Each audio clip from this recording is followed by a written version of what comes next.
Good morning. I think it's good for us to get started. And this morning's session is going to be going through the slides that have been put together from the three groups. And the three groups have put together summaries of the discussions. The three groups have put together slides from their discussions yesterday, and they're going to review those with us all today.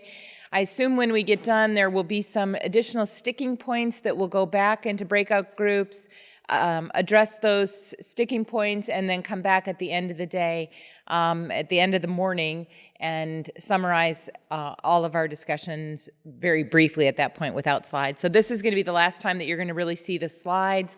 So give us individual feedback as much as you can, and I will start with the first one, which is group one. Good morning, everyone. I hope you guys had a good evening and tried to stay dry. But we wanted to talk about the summary from Group 1. And again, this is looking at the initial management and care for infants with suspected congenital Zika virus infection. So I think the first issue is the issue around diagnostic testing.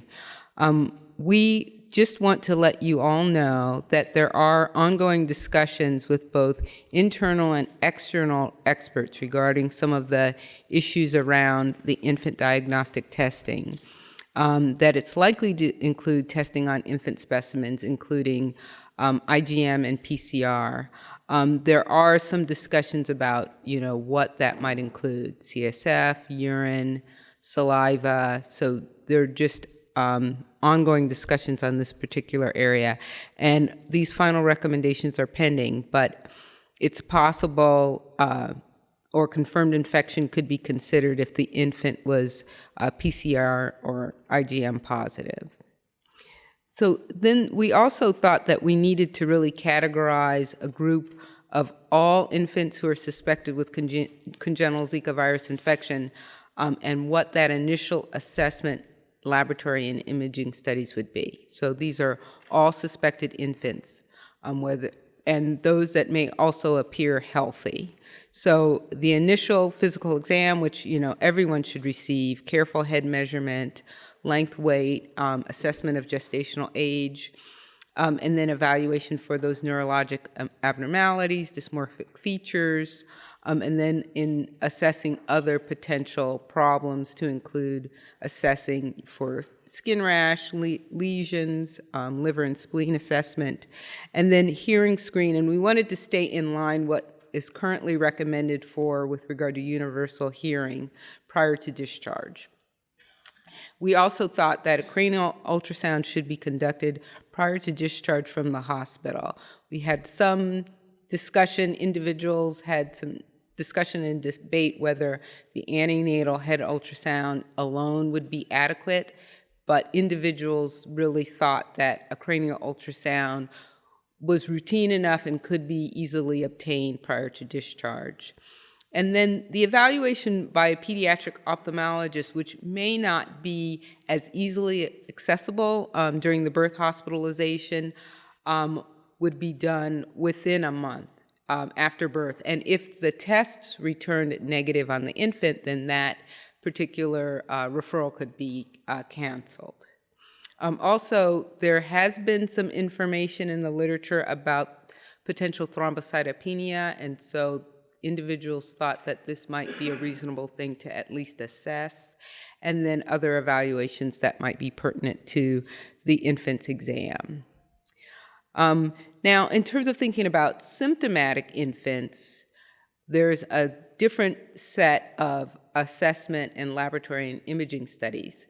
Individuals really talked about, given this need for extensive evaluation, that there should be a consideration of transfer to a facility that included pediatric subspecialty care and services, that included this entire list. So neonatal or pediatric intensive care, endocrinology, and individuals wanted to point out what needed to be sort of directed in terms of the evaluation. So in endocrinology, really to help those subspecialists to really point toward central hypothyroidism, hypoaldosteronism, and growth hormone deficiency.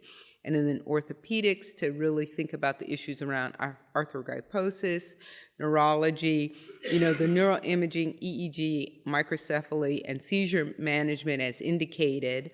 For ophthalmology, we really wanted to make sure that there was an assessment of cortical visual impairment in addition to retinal lesions, genetic syndromes, which could be in the differential, that might be related to microcephaly, and then the infectious disease issues, of course, to consider those storch and or torch infections. Pulmonology, aspiration concerns, feeding issues to include GI, speech, PTO and OT, and then family and social support. That would also include potentially palliative care. So some of the other specific guidance, individuals had this discussion about standard precautions, and currently would like to align with the current standard precautions in terms of handling body fluids. Labs would include the CBC, a metabolic panel, and liver function tests, and then evaluation by the pediatric ophthalmologist before hospital discharge.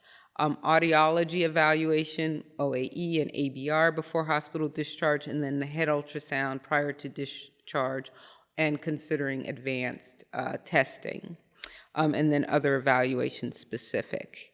So we also thought about the group of infants that may just deliver and have had no prenatal care or no continuity of care in terms of prenatal assessment and evaluation.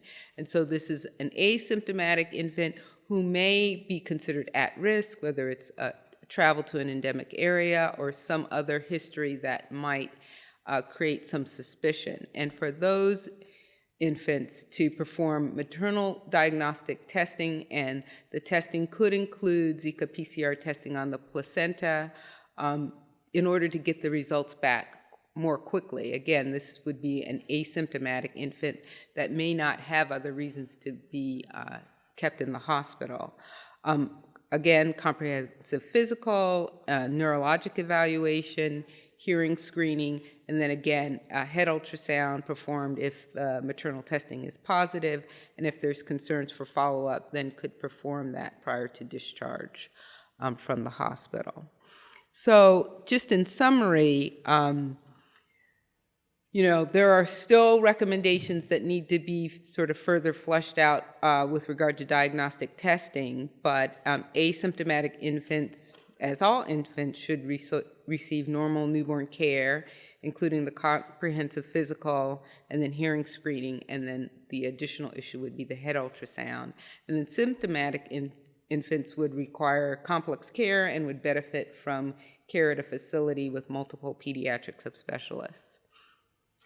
So I think, we have time for input, discussion, but I think the other issue that we wanted to also make sure in the evaluation, particularly of symptomatic infants, that we're opening up the opportunity for a thorough differential, and that people are thinking about other things, particularly as we know some of these issues in terms of diagnosis may be complex.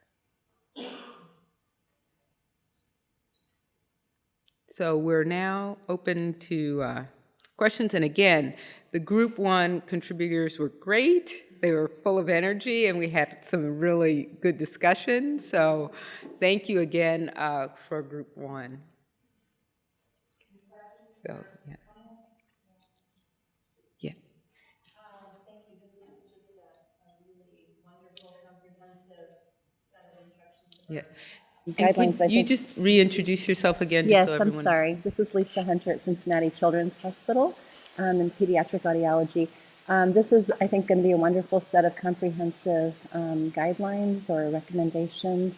I'm wondering why the reason to recommend the otoacoustic emissions for the hearing screen. I understand that that's in line with current recommendations for infants that aren't at risk for neurologic problems, but it's definitely not in line. with current JCIH recommendations for infants who are at risk for neurologic issues, and we know so much about the brain and neurologic issues for these infants from the data coming out so far that with the OAE we'll miss any type of hearing problem that would not be end organ, that would be connected with the neurologic system. So currently the JCIA recommendations are for an ABR for any infant that's in the NICU for 5 days or longer because of the greater risk for neurologic implications. So that's already in there, and that could be built upon. So I'm just wondering. I think that's a good point. I think that's a good point. Are there any other additional comments on that? Yeah. Just to clarify, you would take out The OAE, yes. Recommend hearing evaluation with ABR. right. Okay. Yes. We just didn't have an audiologist in our Yeah.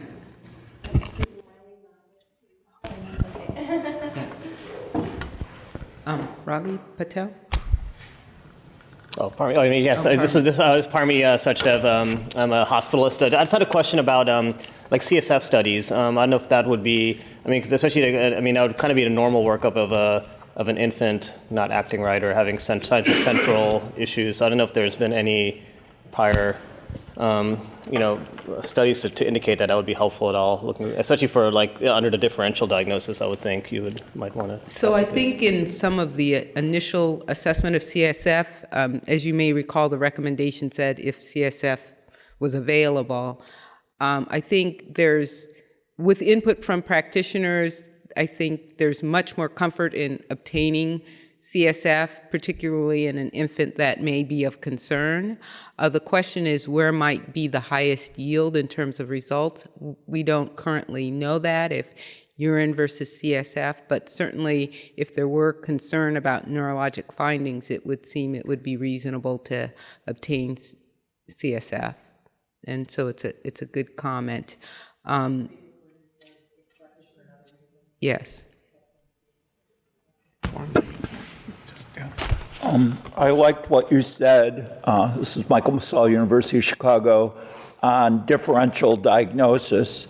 I think it would be most helpful because there are mimickers of microcephaly and neurological findings, especially with CMV and toxo, just to name two, that we have algorithms for that as a supplement, because that field has dynamically changed, and it is not just make the diagnosis and then whatever happens, happens. Right. Yes, your point is well taken, and I think, there could be the, unfortunate circumstance where a mother may have more than one infection, to include CMV, which is not uncommon, and there is the opportunity for treatment. So I think your point is really well taken. Administration for Children and Families. In addition to OT and PT, I would just recommend that lactation services were included. Yes, that did not come up in our group discussion, but I think that is really a good point. And I don't know if it came up in group 2 at all, but yes, I think that's a good point.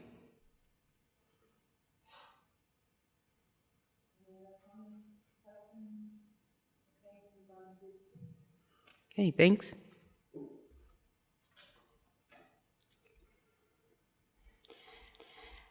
Okay, so Group 2 spent a fair amount of time talking about the medical home and trying to shape what that basic care should look like. It was acknowledged that care of infants with anomalies associated with congenital Zika infection requires a multidisciplinary team. In terms of primary care, there were folks who suggested there should be a monthly visit to provide routine care and increased surveillance, and that should include measurement of all the growth parameters, weight, length, and head circumference on a monthly basis, at least through maybe 6 months of age, and then kind of reevaluate where things stand and how often you need to see the child subsequently. It was suggested that you follow a preventive pediatric health care schedule, such as the Bright Futures periodicity schedule for basic health care, and that should stay intact.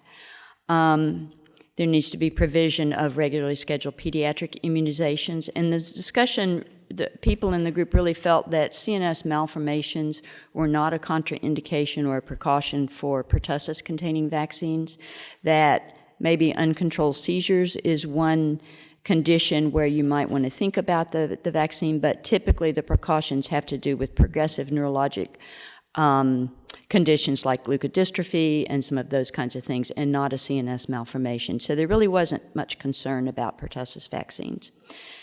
And then there needs to be ongoing monitoring for new conditions and progression of the existing ones over time. It was reinforced that there should be developmental screening at each visit, and acknowledging that abnormalities may become apparent as the child grows, so not everything may be apparent early on. That if there is an abnormality or a delay found in any domain, that then the child should be referred for formal developmental evaluation. Screening at the monthly visits should be done with a standardized tool. It was suggested that a full neurologic exam, such as the Dubowitz type exam, be performed at least at the first and second month of age, and then is needed depending on the result and the child's status, and referral to a pediatric neurologist if that was abnormal, if that was not already part of the care. There was emphasized the need for close observation for new onset seizure activity, and that those symptoms may be subtle, so that infantile spasms and partial seizures may be what happens, and that many providers have never actually seen those type of seizures. And so we really need some education on what to look for to identify potential seizure activity that's not really overt. There is monitoring for sleep problems, and excessive irritability was brought up, and the need to provide anticipatory guidance specific to congenital Zika infection, and that should begin with the earliest diagnosis. So if mom was diagnosed with infection during pregnancy, then really the anticipatory guidance should begin prenatally, but needed to be continued throughout that first year. And that, for example, would involve guidance on development, what to expect for the child's function, plans for feeding as the child grows, long-term prognosis, those kinds of areas.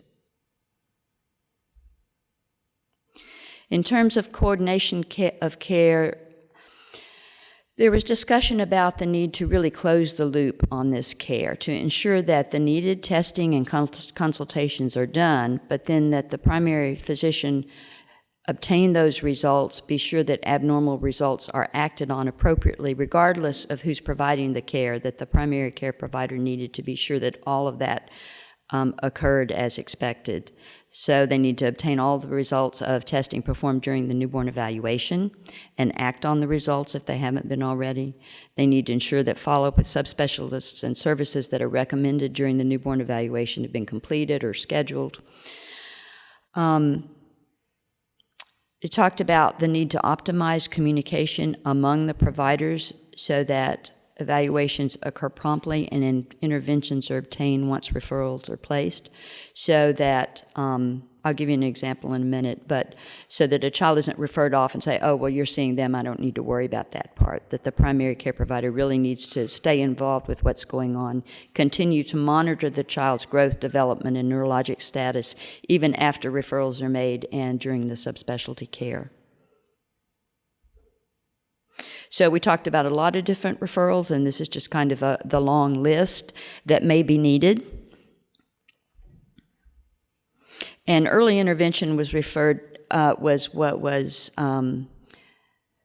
discussed as an example of how to coordinate care. The process can take long periods from the time of referral to actually being seen, and so you need to refer as early as possible.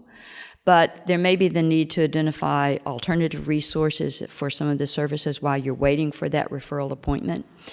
So examples include, depending on insurance status, if there are private providers available, if there are grants available in the community, Title V programs, et cetera.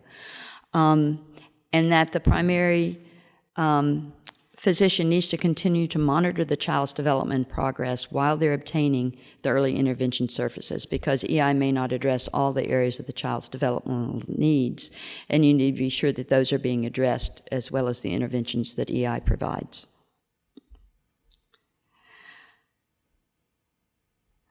And then we talked a lot about the fact that care of these infants really should be a family-centered and family-guided approach, that you need to provide anticipatory guidance, as I've already mentioned, that there needs to be family involvement in the decision-making, that you need to facilitate family support and the use of community resources that can assist with the complexities of just healthcare, the number of referrals and physician visits and things there are to manage, coping mechanisms, advice on infant soothing for the inconsolable crying that these infants often have, and just support from professionals, but from other families as well that have been through similar types of experiences. And then we felt that psychosocial support was an area that needed specific attention. This would be an ongoing assessment, intervention, support for the family. One of the concerns raised had to do with the potential for parental overload from just the sheer number of physician visits and subspecialty referrals, and that parents of children who require a lot of interdisciplinary care may kind of get burned out on how many physicians they're seeing. Why do we need to go back to that specialist again? They're not going to tell me anything new. They're not going to change anything. And so there was the need to be sensitive to that type of burnout, to communicate why evaluations are important and what they'll accomplish, so that the parents understand the care and what to expect, and perhaps to involve the parents in setting priorities among those appointments. So we have all of these specialists. Which ones are the really critical ones to see now, and can we prioritize those? There may be the need for respite care for the family at times, to connect families with other families, including over the internet, if possible, and to really closely monitor the family coping and watch out for maternal depression. There are a lot of stressors on these families, including financial stress, family stress from sibling issues. We know divorce rates are higher among children with special needs and complex care, and just the potential for stigma and discrimination in general. So we had a list of potential family resources, both for services in the community and for support for the family, and these are just some of the specific ones that were mentioned during our discussions. And several people had a lot of interest in the potential for telemedicine to assist with care for these infants, particularly in areas where there's limited direct access to pediatric subspecialty care. So a couple of suggestions had to do with taking a video of the infant so that a neurologist could look at the symptoms and help decide whether this is really seizure activity or infantile spasms. The same thing with an audio of the crying. Excuse me, someone from the group played us an audio of some of the infants from Brazil, and it was really a very striking kind of cry. So those kinds of things, being able to share from a distance, may help in assessment and management of the children. And then family support may be able to be done in this way as well. And there was mention of Project ECHO, which is a collaboration between the Maternal Child Health Bureau and AAP that's looking at really creating stable multidisciplinary teams of specialists who work on telemedicine regularly and assist with children on a regular basis over time, a stable set of multidisciplinaries. Specialists, so that there's sort of a case-based learning program that goes on with them and provides ongoing care of infants in remote areas. And we thought those might have potential for Zika-affected infants. In terms of specific areas, for growth, nutrition, and feeding, as I said, it was recommended that perhaps monthly measurements are needed, at least for a while, until you know how the child's growing. There was a lot of discussion around encouraging breastfeeding. And there are a couple of viewpoints on that. One definitely being that this can enhance bonding, it can reduce maternal and infant stress. It may be a way for a mother who's stressed by all the care and the sort of chaos that's going on, that she can feel like she's benefiting her infant. There's also the viewpoint that we need to be careful not to make mothers feel guilty if they're unable to breastfeed or unable to manage that in the midst of everything else, that you have to have a non-judgmental approach to that. It may need counseling and support, particularly for pumping breast milk for infants that are having difficulty feeding, and certainly consider refer to a lactation specialist. In terms of feeding difficulties, there were suggestions about the initial evaluation that physicians observe the infant feeding, take into account not just can they suck and swallow, but what's the volume that they're taking in, how long does it take them to feed. One suggestion was to do that with a pulse oximeter monitoring of the infant to watch for desaturations during feeding. It was acknowledged that swallowing difficulty, dysfunction may not be evident early on, so that an abnormal suck may be the first indication that you have that there's really going to be problems with swallowing coordination. There's always the risk for aspiration and GE reflux, and there needs to be a high index of suspicion for those. And if anything is considered not normally or of concern, then consider occupational therapy referral for a very young infant or speech therapy. In terms of hearing and vision, just some specific suggestions for hearing. The feeling was if the newborn hearing screen was normal, that it should be repeated in 4 to 6 months. And there's a little disagreement about that. Screening at 4 to 5 months in most infants you may be able to get away doing that without sedation of the infant. At 6 months is really the optimal time to assess hearing, but in an older infant like that may require sedation. So you have to kind of think about the risks of sedation versus the timing of the screening. As you already heard, it's ideal to perform both OAE and ABR if both are available, but if only ABR is the more crucial for these infants because it measures directly hearing loss from neurologic impairment. So if only ABR is available, you can forgo the OAE. If only OAE is available, it was suggested that you also refer for an ABR screening. In terms of vision, if the full ophthalmologic exam was not performed in the newborn period, then it was felt referral should happen right away. Don't delay that. If the exam in the newborn period was normal, it was still suggested that a follow-up exam, including a retinal exam, begin again at age 3 months, which is when you're really beginning to be able to measure visual acuity in these infants. We talked about endocrine dysfunction, and it was suggested that we consider an initial screening for central hypopituitarism or hypothalamic dysfunction in any child with congenital Zika infection, that the earliest manifestations would probably be congenital hypothyroidism, and that could be missed by just TSH screening. So it was suggested that a screening with total T4 and free T4 be performed at 2 weeks of age.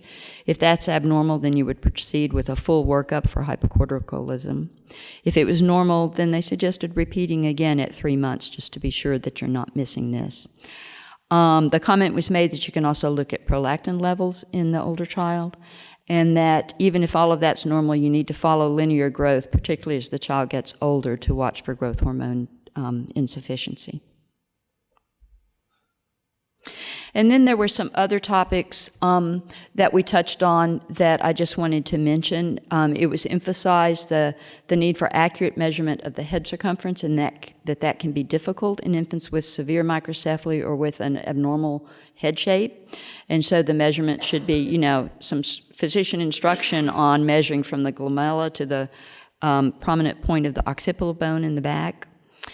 It was expressed that the focus on microcephaly as the leading diagnosis may be misleading, that infants with congenital Zika infection can have a normal head size, and so that we really need to do a better job of educating healthcare providers what to watch for in the full spectrum of these outcomes. There were additional provider resources mentioned. Birth to 5, Watch Me Thrive was one, which has tools and resources available on the HHS website, both screening tools and information on ways that providers can support and refer families. And then the American Academy of Pediatrics has developed a curriculum for providers on end-of-life care that's been very well received and may be a resource for some of the anticipatory guidance and planning about how to talk to these families.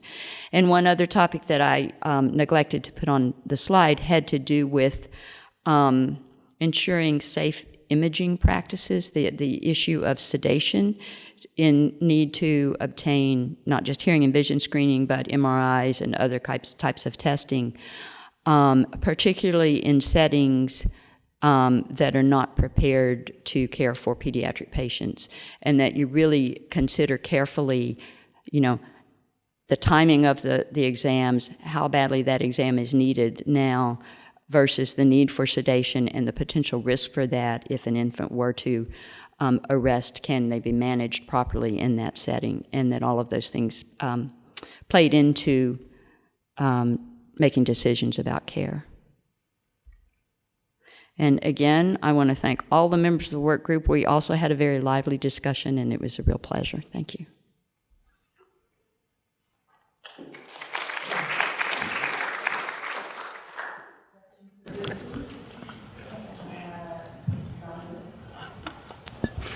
Morning. Thank you. Don Bailey from RTI International. Great summary. You guys obviously covered a wide range of topics for sure.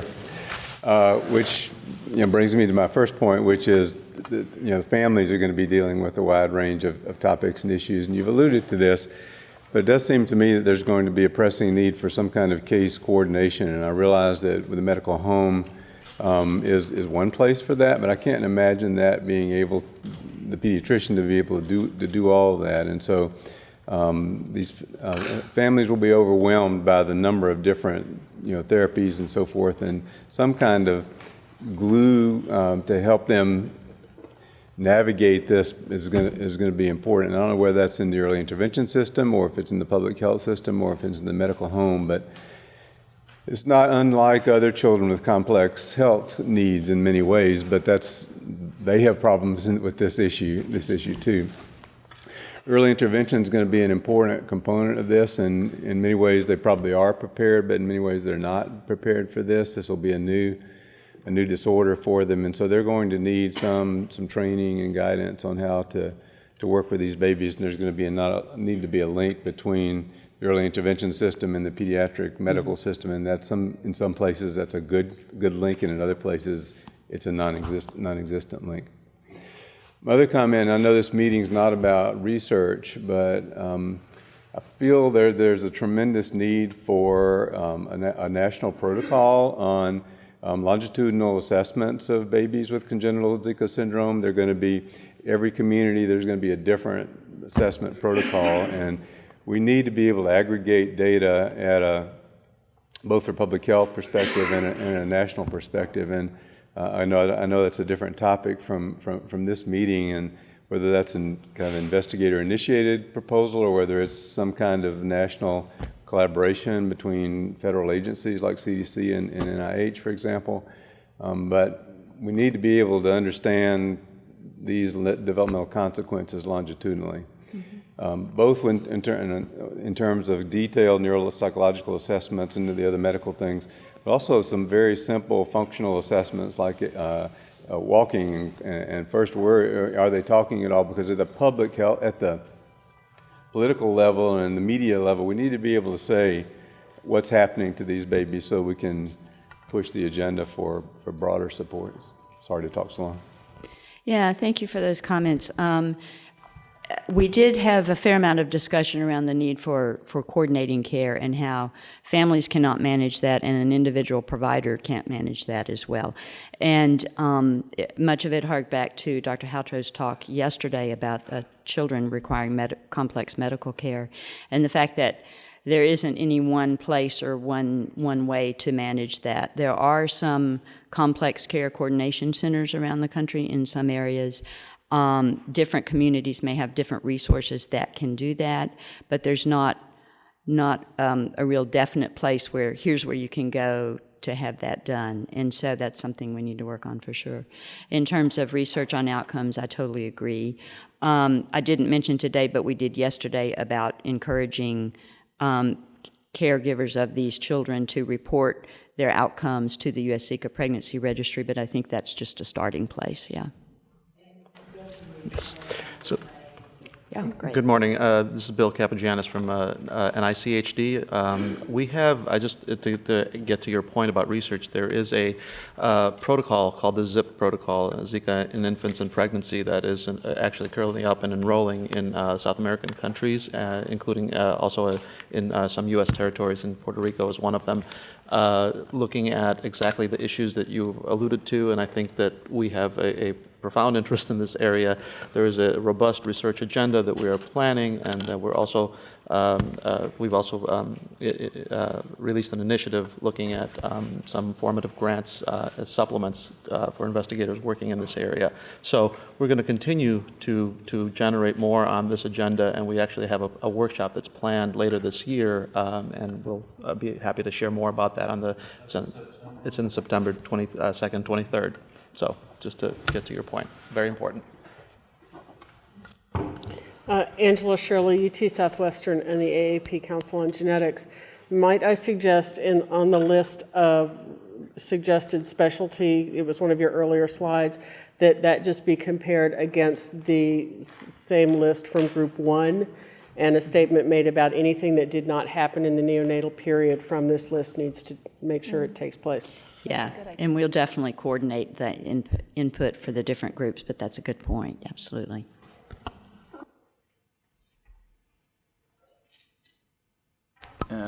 Michael Agus in endocrinology and critical care.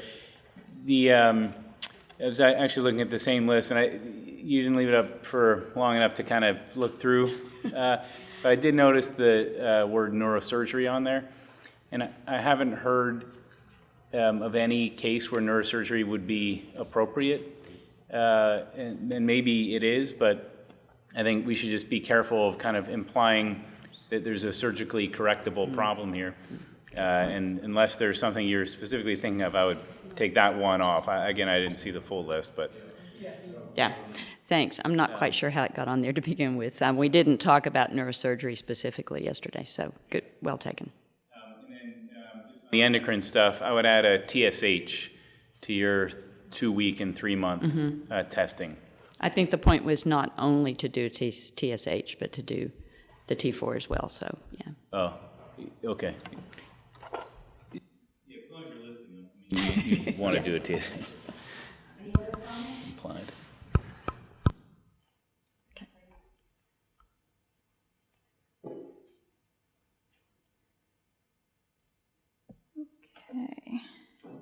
All right, thank you, everyone. I'm going to be presenting a summary of the Group 3 discussions, which again is looking at outpatient care and follow-up for infants with congenital Zika virus infection, but without apparent abnormalities at birth.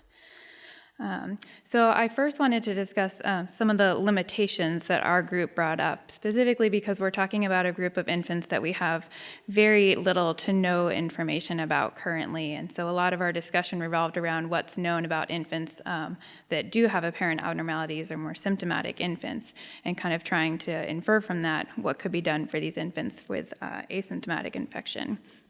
We also discussed that increased screening will likely lead to increased detection of other or non-Zika related abnormalities and disorders, and really focusing on the fact that common things are common. So for example, some of these infants might have GE reflux, and it's difficult to know whether these findings are related to Zika virus infection or not, and likely we will not be able to say that for sure. So these are just some of the limitations that we started our discussion with. Again, these are the domains of care that our group brought up yesterday, focusing on family support and engagement, development, vision, and hearing, and we continued to talk about those yesterday. For family support, it's important to acknowledge that these families are dealing with uncertainty of what congenital Zika virus infection means for their child's health and development, and this will be challenging. The goal should really be to provide information that is currently available and to update when more information is known. It's also important to link families with currently available services and programs. In addition to family support, family engagement is also important. As a critical component of care delivery and early identification of any delays, families should be empowered to be active participants in their child's care. This will mean that we need to provide information to caregivers on what to monitor for and how to bring up their concerns with their primary care providers. A lot of the anticipatory guidance is the same that pediatricians are currently recommending, but we did want to point out that there is some guidance to emphasize for these infants, and those might be things such as developmental milestones, feeding and growth, sleep, and irritability. In order to provide primary care physicians with information so that they can help these parents and monitor these infants, we wanted to point out and inform them about things that are being seen in symptomatic infants and that these are the things that they should be really carefully monitoring. And this really involves emphasizing already current recommendations within the context of congenital Zika virus infection. So for example, we're seeing developmental delay or neurologic concerns in infants with symptomatic Zika virus infection, and therefore pediatricians and other care providers should be stressing developmental monitoring and neurologic exam at every visit. So something, again, that we're already recommending and already doing, but we want to sort of emphasize these. In addition, poor feeding and growth have been seen, so we should be emphasizing standardized measurements of head circumference as well as other growth parameters at every visit. Because of issues with self-regulation and irritability, care providers should be emphasizing asking families about their support system, sleep, screening for postnatal depression. We talked quite a bit about the potential for seizures to develop over time, so I wanted to point out that it's important for primary care providers to ask parents and families about abnormal movements and engagement with care providers, such as staring episodes that might be concerning for seizures. In addition, because of vision concerns, pediatricians and other care providers should be performing eye exams for every visit. And due to concerns for hearing, we should be stressing asking about response to parental cues, voices, or sounds.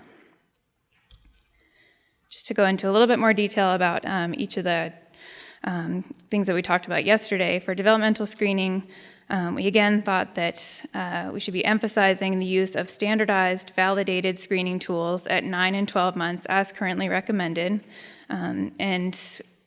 Primary care providers should use a standardized, validated screening tool earlier than 9 months if there's any parental or primary care provider concerns. It's also important to make sure that primary care providers are referring based on concerns or failed screenings. And again, these are some examples, referrals that should be made for these infants, such as early intervention programs and specialist therapy and supportive services. Again, stressing to make use of existing infrastructure for developmental screening and support for developmental delay. For vision screening, again, we should be emphasizing eye exams of infants at every well-child visit, including visual regard and red reflex, and make note to refer early to ophthalmology for any caregiver or primary care provider concerns. Our group also discussed the potential or the need for infants with identified hearing abnormalities should be referred to ophthalmology and vice versa, so that we should be screening these infants for both if there's concern for one. For hearing screening, all infants, again, should already be receiving a newborn hearing screen and should have referral for screening failures. We did discuss considering repeating hearing screen for infants that have passed their newborn screening, and the one that our group sort of discussed and we talked a little bit about afterwards was actually behavioral diagnostic testing at 9 months of age. Again, pointing out that infants with identified ophthalmologic abnormalities should be referred for hearing evaluation. So in summary, for infants with congenital Zika virus infection but without abnormalities at birth, the couple of key things we wanted to point out is the importance of providing information to engage and empower families, giving information on what to look for and what is available to families if they have concerns, and also supporting primary care providers as the medical home. It's important to provide information on what to be concerned about and what to follow closely for these infants. This is an area of very new and growing research and literature, and so this is going to be a continuous process, but making sure that the people who are going to be seeing these infants on the front line are aware of what is known. We should also emphasize current guidance for growth and developmental monitoring. And our group also discussed the importance of using the EMR, or electronic medical record, to identify infants to ensure increased vigilance for additional screening and referral. We talked about the challenges of doing this without sort of coding in the current EMRs for congenital Zika virus infection. We thought this was important to sort of raise awareness. And finally, we discussed the potential for a resource guide for parents using resources that are currently available, recognizing that many resources and support services are going to be specific to location, to state or county, but there are some places that we can point to currently on a national level, and there's a list of example resources here. I think we can confer more with Group 2 to make sure that we're including all available resources. So. Thank you again to all of our Group 3 contributors, and I think as the meeting goes on, we're realizing there's a lot of crossing between the groups and a lot of advice from both, so I just wanted to thank everybody who's contributed to these, and for all of you for being here. So any questions, concerns, comments? Great. Yes? Sharon Lehman, from the AAP section on ophthalmology. You can refer to the policies that came out in January for the eye examination in children. They just came out in January. That'd be a great resource for them, for this group. Yeah, that'd be wonderful. Thank you. Yes. Sydney Rice. The dates that the times that you had for screening are 9 and 12 months. At least today, it's 9, 18, and 24 months for the AAP. Yes, sorry about that. And so I don't know if Yes. we're thinking to add another time or.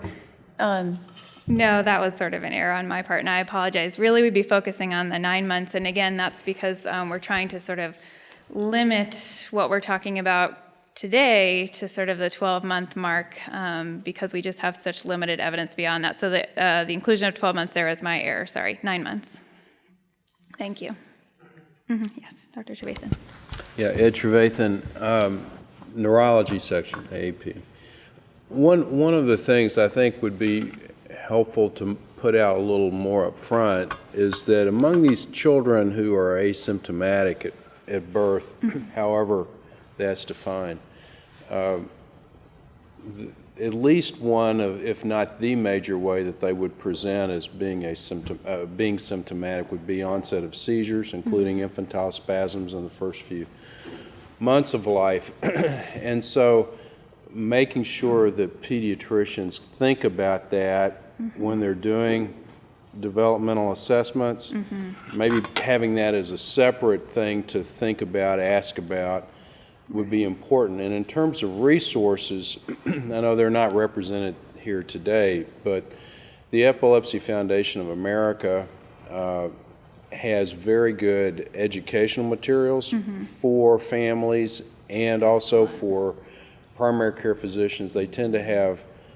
chapters in every state and certainly every major metropolitan area that can offer resources for families. That would be so excellent. that would be a good group to connect with. Yes, because again, we're trying to provide information to families, but also, as you point out, and I think Group 2 pointed out as well to these primary care providers on what they should be looking for so that they can make sure to ask families about these things. So that would be great to include.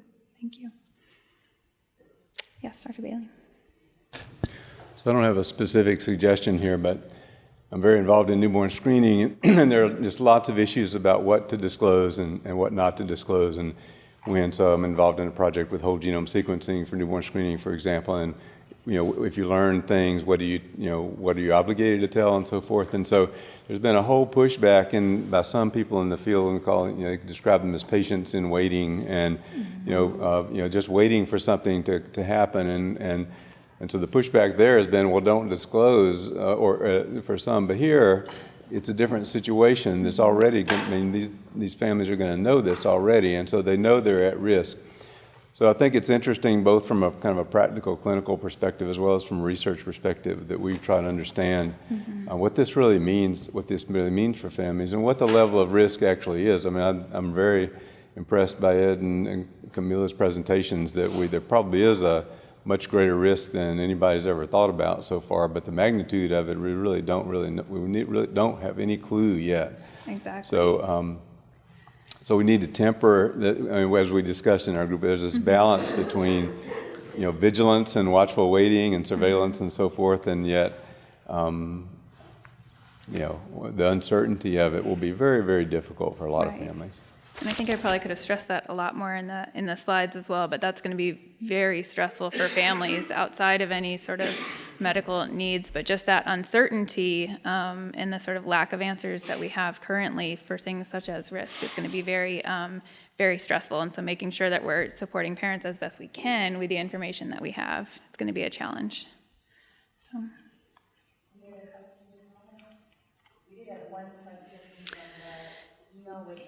Yes. Sure. Or I can talk about it. It was it was from a pediatric infectious disease specialist who asked us about, based on some of these concerns that we have for the sensitivity of things such as the antenatal ultrasounds, where sort of the line is about calling infants who may be seen as asymptomatic at birth, and not describing this well, but really what is the crossover between these groups and how are we going to identify infants as symptomatic or infants with apparent abnormalities? And so that was the basis of the question, but really talking about how we're going to be able to identify these subtle findings. And I think that's something that our group tried to talk about is really it's going to fall on the front lines of the families and sort of bringing up their concerns, and also the primary care providers that are going to be the first ones seeing that. So our group did discuss some about just trying to heighten that awareness and for increased vigilance, but I think maybe group one might have some comments too about trying to identify what we might trying to identify any or abnormalities or things that we'd be concerned about. I have the email. Great, thank you. So I can pull it up. And so she brings up interesting point, yeah. Because part of her question is also where do they deliver? So this is from Julia Pewatz from Hackensack Meridian Health. She said, if we're not going to take the prenatal ultrasound as being adequate, hence the recommendation for head ultrasound on all babies, I would caveat, I don't think we're saying it's inadequate. I think we were just saying, in addition to the information you get from the prenatal ultrasound, we would like additional information on postnatal ultrasound. But we may not know of certain eye findings until the exam. How will we be able to differentiate between mildly symptomatic and asymptomatic infants before delivery? We have a cadre of mothers with documented positive Zika, and there are questions regarding delivering them in a community hospital versus the children's hospital. Thanks. So I think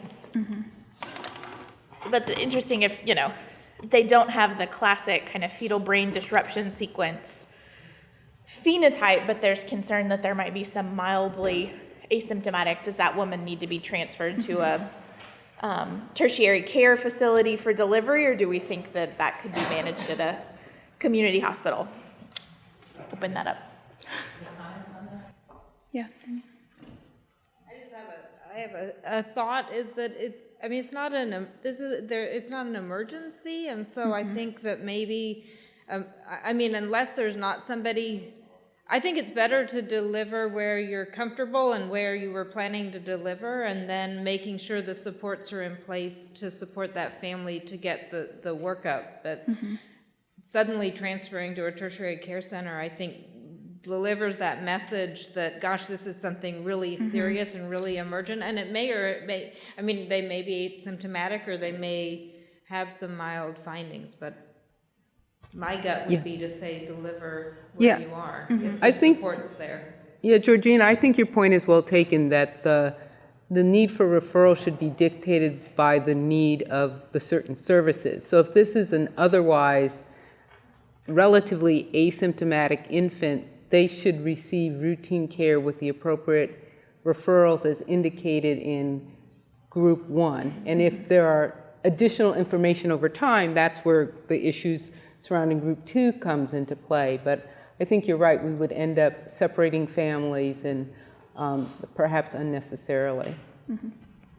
Yeah, I agree, and I was kind of taking that the next step forward into the differentiation between groups 2 and 3, but yeah, thank you. Yeah, go ahead, sorry. So Renata Savage from University of Mississippi. So again, speaking to, if you have a mother that is testing positive, and so you're at risk for having a problem, we would assume that the OBs or the MFM would do the prenatal studies. If everything looks totally normal, that mother could deliver where she is comfortable. But certainly if there were abnormalities noted, we should make it clear that mother and baby should, in utero should be referred to a center that could do all of that follow-up. Right. Because otherwise they would be separated at birth.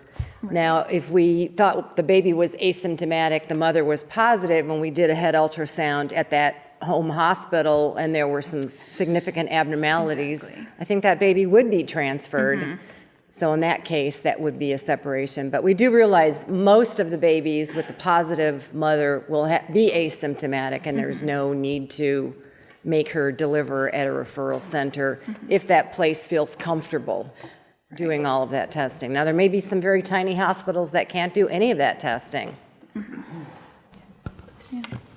Let's not kid ourselves. For a short period of time, for the next few years, any mother who tests positive is going to get referred to a tertiary care center. So this does become very important that the statement gets out there that, yes, refer probably if you have ultrasound findings, because they're going to get lots of ultrasounds. And if they have ultrasound findings and they're going to be an automatic symptomatic kid at birth, just like with a CMV infection. But I imagine that in the short term, any positive, which is what I'm sure is happening now, is getting referred into a tertiary care center. Great.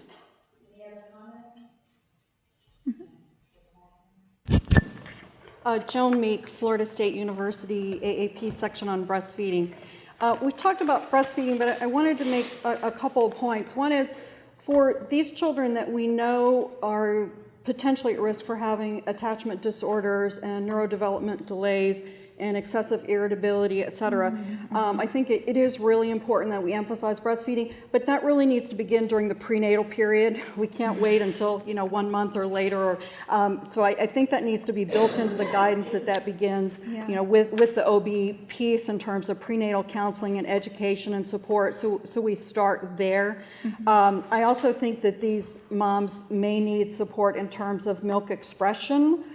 For those affected babies, not necessarily the ones we're talking about in group 3, but for those babies that are affected, we need to be very proactive about supporting the mothers in establishing and maintaining a milk supply if they have a baby that's not adequately breastfeeding. And the third comment I would make is that breastfeeding can be very empowering for mothers in situations where they feel like they don't have a lot of control, where they have a baby who has symptoms. We don't have good explanations for this. We may not have good outcomes to offer, but as we've seen with the NICU population, where babies in their NICU and the parents feel totally out of control, being able to provide breast milk or breastfeed can be very empowering to those mothers. And certainly we would support those who choose not to breastfeed, but I think we should really try to emphasize this beginning in the prenatal period and throughout. Thank you. That's great, thank you. And I think that's definitely something that we can promote further, especially your notes about starting sort of earlier than birth, having these discussions before. Great. Yeah, sorry.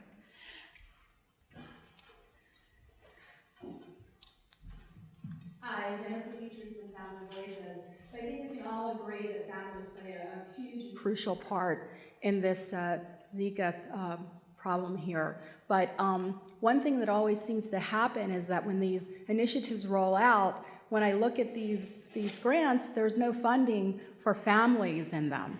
And so I think that, and I want to make sure that when you go back and you think of these initiatives, you really think of creative ways that families can be partners, because we get cut often, and we do a lot with a little bit, and we support a lot of families, and we work with these parents who have kids with special needs. We are the specialists. So we have families who have children with seizure disorders. They know what they look like. Okay, we are the experts here, and we've seen things that look like this, and we're going to be able to be the ones that support these children and support these moms, and we're the boots on the ground. So I want you to keep that in mind and be creative about that, and I thank you for having us here. Thank you. Any other questions? Okay, just an update. Thank you, Kate. Just an update for the rest of the day. We're going to go, since we believe in exercise here at CDC, we're going to do our hike back over to Building 24. I think it's all the same rooms as yesterday, but keep in mind that we do need to stick together because you won't be able to get through the place there without us.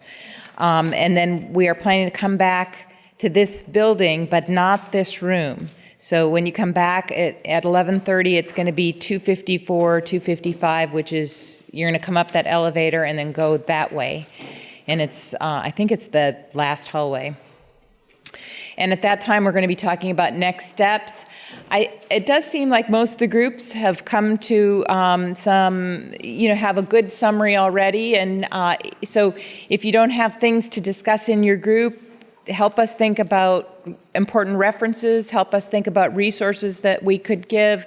If there's toolkits that you think, if there's something that would be helpful for pediatric healthcare providers for us to suggest that we develop, think about those sorts of things that operationalize these issues that we talked about today.